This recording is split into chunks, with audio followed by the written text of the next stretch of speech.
We're going to do a video on the S&P 500 with technical analysis. This is the S&P 500 E-mini futures chart, and it's a daily chart with a 200-day moving average in blue on it. Let's take a quick look at this. S&P made a new high today, closed up 20 points, and made a new high at 38.67 here.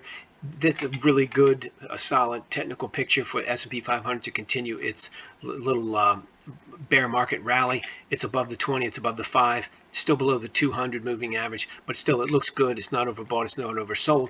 You cannot see it on this chart. However, when you move over to an hourly chart, which they won't let me show you in here, but I'm looking at a different screen, and when you look at an hourly chart on a different screen, the S&P 500 is starting to distribute at the top. It definitely is running into some resistance around this 3860 level. They sold it off pretty good all the way down to below 3800, and then it rallied up to where it closed. But at the end of the day, it closed at 3835, but it was below 3800 a couple hours before it closed. So at the end of the day, it looks like S&P is starting to run out of gas here. We will see tomorrow and see if it can continue, but it wouldn't surprise me at all if the S&P sold off a little bit tomorrow, probably down here to about 30, let's call it 3765. That would be my best guess right this second, which is right roughly where the 20-day, it's at 37.68, the 20-day moving averages. So somewhere around there. Tomorrow it'll be interesting to see if it stays above, closes above the 20-day moving average, and we'll see. But I'm expecting a little sell-off, not something huge, but a little sell-off again down to 37.65 for tomorrow. And let's take a look real quick.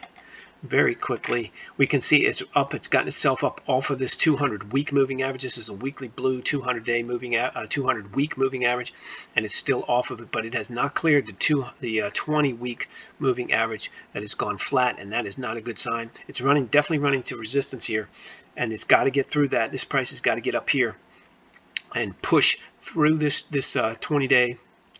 20-week moving average, which is 39.08 this week. It's got to get above that and then begin its trek to 4,000. And if it doesn't, it's going to stall and turn around and go back the other way. Let's take a look and see what RM Research says about it for algorithmically generated prices for tomorrow, the 11th of November. We've got 1, 2, 5, 10, and 20 trading day holding periods. We've got shorts tomorrow at 38.51. For the 2-day and all the way across until you get to the 20, which is 38.42. So roughly 38.51 for entertainment purposes only.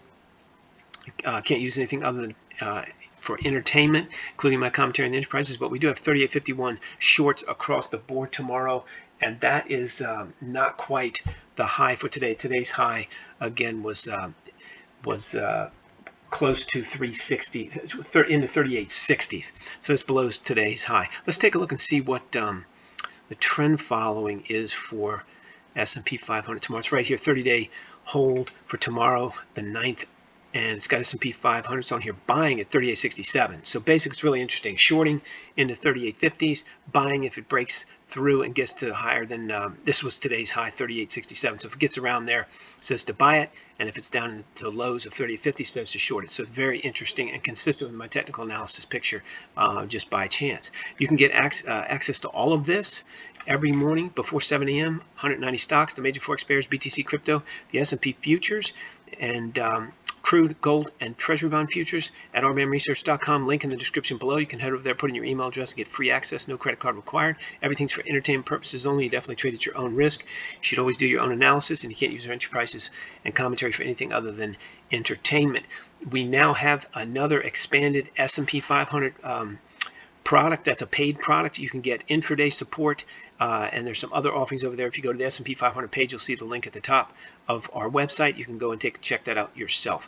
If you like this video, please click the like button. If you want to subscribe, please do that as well. If you have a ticker symbol or a futures contract or a currency that you want us to do a technical analysis video on, please leave it in the comment section below. And if it looks good, if it appeals to enough people, we will consider doing it.